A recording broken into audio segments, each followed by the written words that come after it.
Space News 83. La Terre ne peut être libérée par la force. Pourtant, nous sommes quand même à l'intérieur. Bonjour. Merci d'être à nouveau ici avec moi. J'espère que vous allez très bien aujourd'hui. C'est Marie, avec une nouvelle édition de Space News. Bienvenue sur ma chaîne. Ces informations peuvent être perçues comme de la science-fiction, ou comme le spectateur le voit le mieux, et je les publie uniquement à des fins de divertissement. Cependant, je prends mes informations très au sérieux, et pour ceux qui ont des yeux pour voir. J'écris ceci le matin du 30 mai 2025. Il pourrait être conseillé de regarder les épisodes 80, 81 et 82 de Space News, mais surtout le numéro 81, avant celui-ci pour mieux comprendre de quoi je parle. C'est une vidéo difficile pour les âmes fortes et combatives, et non pour les fleurs délicates du New Age. Je ne suis pas New Age, bien que je sois aussi pléiadienne que possible. Cependant, j'ai grandi sur Terre, ce qui me donne une perspective unique et personnelle de la situation ici, et mon âme est Urma, confirmée par les grands félins eux-mêmes. Alors n'attendez pas de moi que je sois toujours pacifique et seulement capable de donner de l'amour et de la lumière, comme tant d'autres soi-disant pléiadiens. Je suis dans un corps humain lyrien féminin, frêle et mince, mais je sais me battre, car je sais qu'il arrive un moment où l'on doit se défendre, et défendre ses proches, car des vibrations élevées et la spiritualité n'arrêteront pas une balle, même si beaucoup d'entre vous apprennent à tort qu'ils peuvent être dans un autre royaume vibratoire où ils ne sont même pas là pour être touchés par la balle.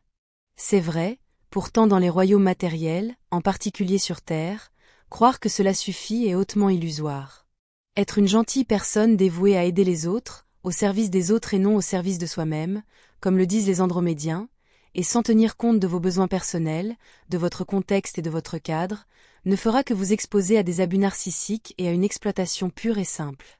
Comme je l'ai dit plus haut, je vis dans un corps humain lyrien féminin mince et fragile, mais ne vous laissez pas induire en erreur par ce fait, mon âme est Urma, et je sais me battre en tant que leader. Je dispose d'une vaste banque de données mentales regroupant toutes sortes d'informations détaillées sur l'histoire militaire, de stratégies et de connaissances dont je ne sais même pas d'où elles viennent. C'est comme si elles étaient câblées directement dans mon cerveau. Je suis né avec cela grâce à mes expériences de vie passée, et comme beaucoup de mes amis proches l'ont constaté, il suffit qu'on me montre une vieille photographie en noir et blanc, décolorée, datant du début du XXe siècle, dans laquelle un vieux fusil apparaît en partie parmi des personnes et d'autres choses, pour que je puisse d'un seul coup d'œil vous indiquer son calibre, sa marque, son modèle, ainsi que son fonctionnement. Je peux également piloter un hélicoptère humain ou un avion, pas seulement en théorie, et je sais aussi conduire des voitures et des motos, sans parler de l'ensemble de l'arsenal complexe de véhicules avancés et de vaisseaux spatiaux T-Jet. Combien de filles de 17 ans peuvent dire tout cela? Je me le demande. Mais à quoi bon dire tout cela à propos de moi? Ce que je veux dire, c'est que je dirige toutes les opérations militaires dont vous avez entendu parler ou dont vous entendrez parler, et non mes généraux comme beaucoup d'entre vous pourraient le penser.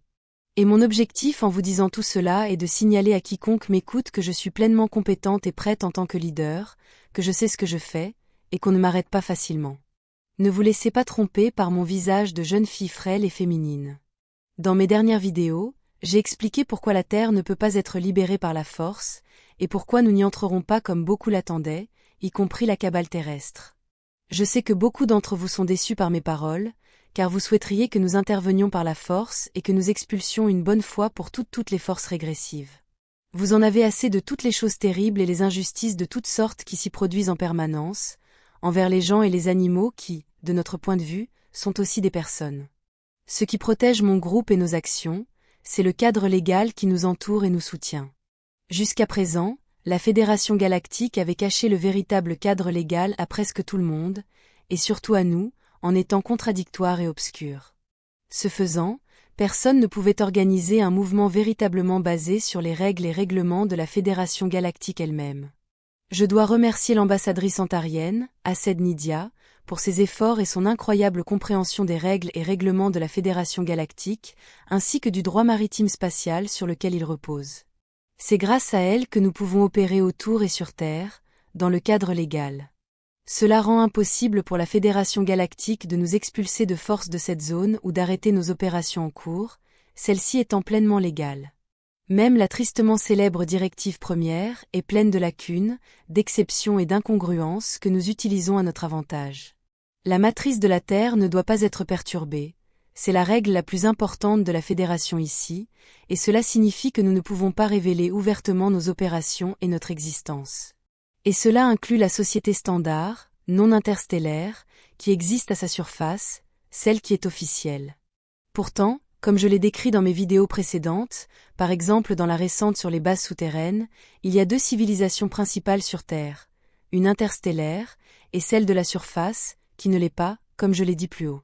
La directive première et le droit maritime sur lequel elle se base ne nous permettent pas d'agir contre la civilisation de la surface, qui doit être protégée à tout prix, et non seulement il nous autorise à agir contre celle qui est interstellaire, mais il nous impose une obligation morale d'agir contre elle, car elle viole d'innombrables lois spatiales. Puisque cette civilisation est entièrement interstellaire, elle n'est pas protégée par les règles de la directive première. Par conséquent, nous pouvons intervenir contre elle sous l'accusation de séquestrer des gens de nos civilisations, à savoir Antaria et Tegeta, en privant plusieurs de nos citoyens de la vie et en tentant d'en tuer d'autres. Y compris Déo responsable, une ex-reine et la reine actuelle, dans une conspiration élaborée visant à prendre le contrôle de la société Tejet lors d'un coup d'État.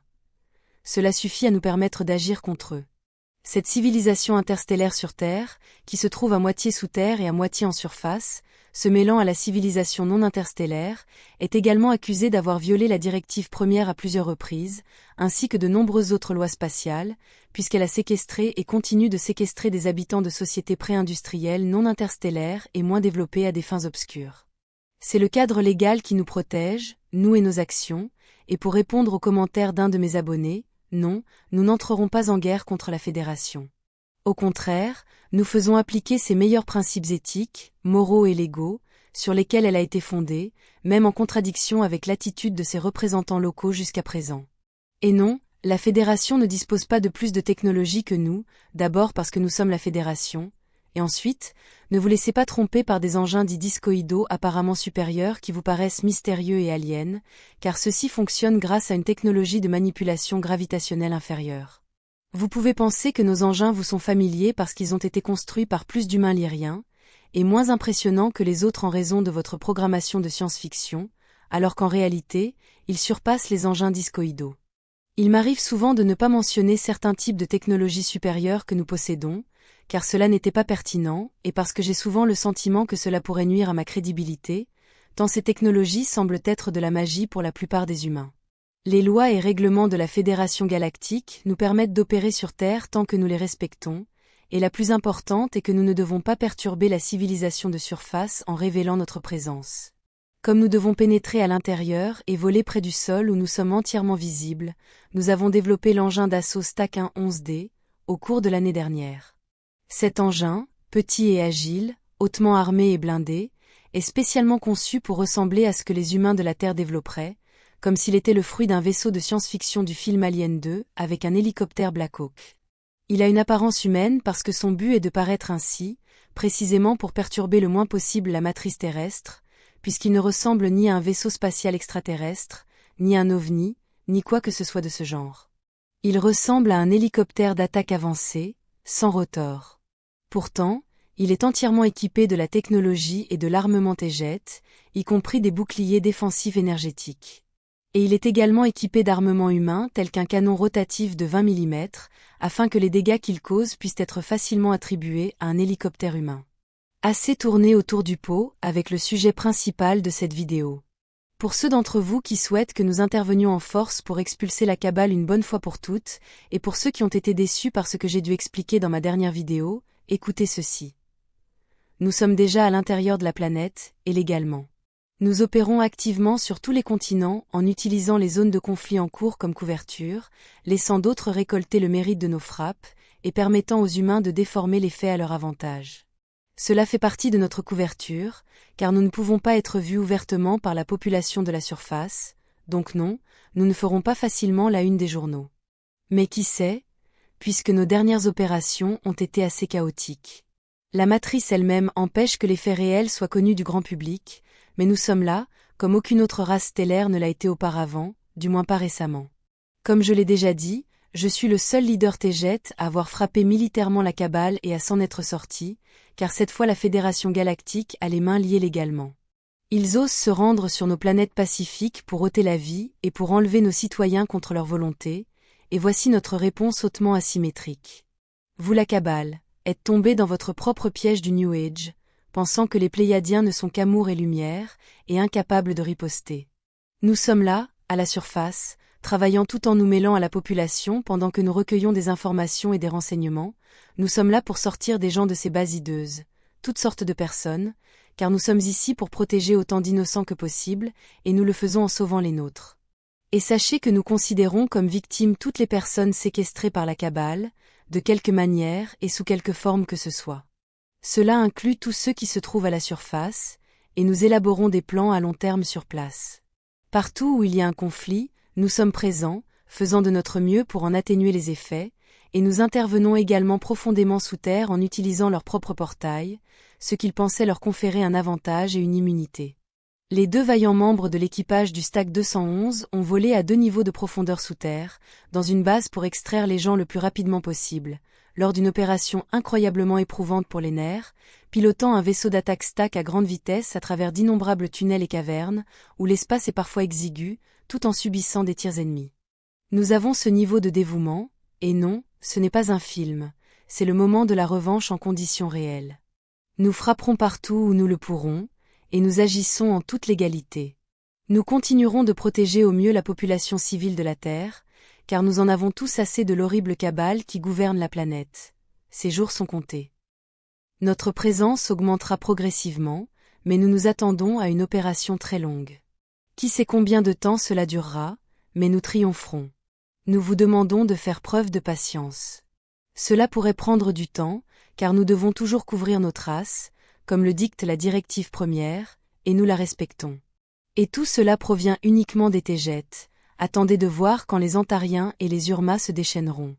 Nos engins subissent quotidiennement des tirs d'armes légères, car nous nous déplaçons lentement et au niveau de la cime des arbres, mais heureusement nos boucliers sont solides et nous protègent. Nous avons également essuyé des coups de missiles solaires ainsi que d'armes à énergie, mais notre technologie défensive est bien supérieure à la leur. Cela se produit principalement pendant que nos engins Stack recherchent des mouvements ennemis dans les montagnes infestées de groupes criminels mafieux de l'ouest du Mexique, et les méchants là-bas les ont surnommés la Parca Chilona, quelque chose comme la mort hurlante, en raison du bruit aigu caractéristique de nos turbines à plasma magnétique qui alimentent les vaisseaux Stack. Maintenant, ils savent que s'ils nous tirent dessus, nous ripostons. Et parfois, nous tirons aussi en premier. Oui, nous sommes là, à l'œuvre, jour et nuit, principalement pour secourir des personnes prisonnières, pendant que nous laissons Carotte s'attribuer le mérite des coups portés aux forces maléfiques mises en place par son propre gouvernement. L'héroïque équipage constitué de 2 hommes du Stack 211 a volé sur 2 niveaux sous terre, dans une base, pour en sortir les gens le plus rapidement possible, lors d'une opération incroyable à vous couper le souffle, pilotant un engin d'attaque Stack à grande vitesse à travers d'innombrables tunnels et cavernes où il passe parfois peine, et tout en essuyant des tirs. Nous avons ce niveau de dévouement, et non, ce n'est pas un film, c'est l'heure de la revanche en situation réelle. Maintenant vous savez pourquoi j'ai fait venir ici autant de vaisseaux de guerre cuirassés. Je sais que beaucoup d'entre vous se demandent ce qu'ils peuvent faire. Faites comme nous, cherchez les failles et incongruités dans vos lois, apprenez la version humaine du droit maritime, qui prévaut sur la loi ordinaire, du moins en grande partie, et exploitez tout cela à votre avantage tout en désobéissant au système et aux lois draconiennes de la matrice. Développez votre cadre spirituel et éthique, en venant toujours en aide à ceux qui en ont besoin, sans négliger votre propre intérêt, y compris les animaux, ne les oubliez jamais, car ce sont des personnes qui tentent de survivre dans un monde qu'ils ne sont pas préparés à comprendre. Développez-vous afin d'être sûr et confiant que votre éthique est supérieure à celui de votre gouvernement, et agissez en conséquence, en restant toujours cohérent avec vos croyances et votre cadre éthique. Laissez le cadre légal que vous connaissez vous protéger contre les effets de votre désobéissance, et faites le même en dehors de celui-ci, si votre éthique supérieure l'exige. Mais protégez-vous toujours en premier, et ne vous opposez jamais directement à une figure d'autorité, car c'est ce qu'ils attendent de vous, et vous ne pouvez pas gagner sur ce plan. Rappelez-vous que vous êtes très précieux, et que tout ce dont vous avez besoin pour promouvoir le changement sur la planète est d'exister et d'être aussi heureux et productif que possible, en suivant vos instincts et vos intérêts personnels. Ne vous engagez jamais contre les systèmes matriciels socialement acceptés, censés être contre les pouvoirs en place, car ils les contrôlent et peuvent rapidement se retourner contre vous, puisque même les marches et manifestations pacifiques peuvent dégénérer, car ils possèdent des agents internes pour semer le chaos. Obéir inutilement aux règles et réglementations de la matrice ne fait qu'alimenter le système. Cela vous rend partie intégrante de celui-ci. Néanmoins, souvenez-vous que vous devez suivre certaines de ces règles, et seulement celles qui sont inévitables, celles qui garantissent votre protection fondamentale, afin que le système vous laisse tranquille pendant que vous le sapez. Soyez fort et protégez-vous de la tyrannie. Vous êtes vos propres dirigeants. Ne laissez aucun système dicter ce que signifie être une bonne personne ou comment y parvenir. Personne ne peut vous accorder la liberté. Assumez la responsabilité de vous-même, de vos pensées et de vos actions. Soyez aujourd'hui les êtres dotés de l'éthique la plus haute et d'une conscience supérieure, qui embrassent leur propre densité et compréhension, tout en prenant en compte et en comprenant le point de vue limité de ceux ayant un cadre contextuel inférieur. N'imposez pas, soyez un exemple, et rappelez-vous que nous sommes ici pour aider à éliminer ce qui empêche l'humanité d'évoluer, mais nous ne pouvons pas faire le gros du travail lourd pour vous, c'est à vous d'en assumer la charge. C'est un processus évolutif qui doit être respecté. Tout ce dont l'humanité a besoin pour évoluer positivement est d'être laissé tranquille, sans interférence extérieure, et cela s'applique également à mon groupe. Cependant, il y a certains problèmes et individus dont vous pourriez avoir besoin d'aide pour vous en débarrasser, et c'est là que nous intervenons, car nous sommes ouvertement en guerre avec la cabale sur Terre, au cas où vous ne l'auriez pas encore remarqué. Et bien que je ne partage pas toujours ouvertement nos plans, ne pensez pas que nous ne les envisageons pas pour l'avenir, ni même pour le moment. Je ne peux tout simplement pas partager tous nos plans parce que je sais que vous nous observez et nous écoutez. Et oui, cela inclut une certaine sphère entourée d'anneaux dans l'espace, et des endroits très froids sur Terre, ainsi que des cavernes sous le Colisée. Il se peut que je parle d'autres sujets ici sur ma chaîne YouTube, peut-être pendant des semaines, mais cela ne signifie pas que nous ne travaillons pas dur ici haut et en bas également.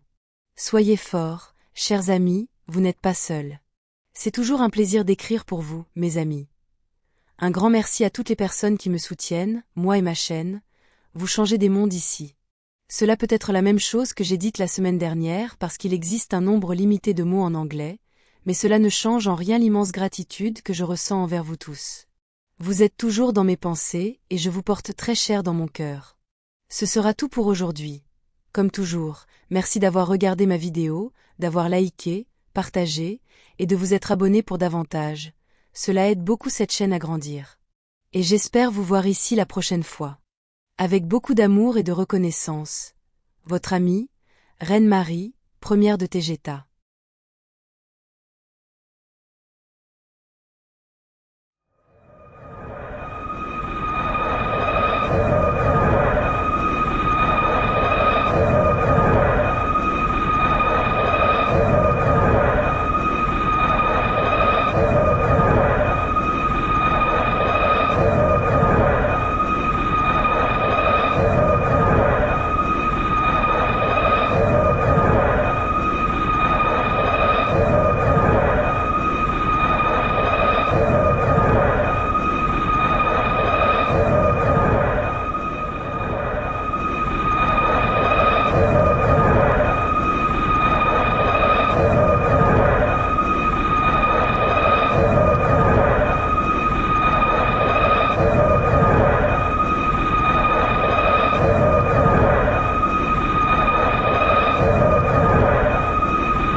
L'immensité des cieux, nos rêves se déploient.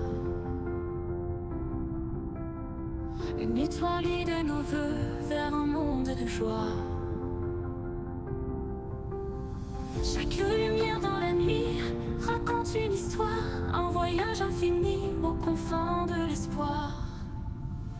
Nous sommes des voyageurs sous un ciel infini, portés par des ailes d'astres, un rêve ébloui. Nos cœurs battent à l'unisson dans la danse des étoiles. Un amour sidéral nous emporte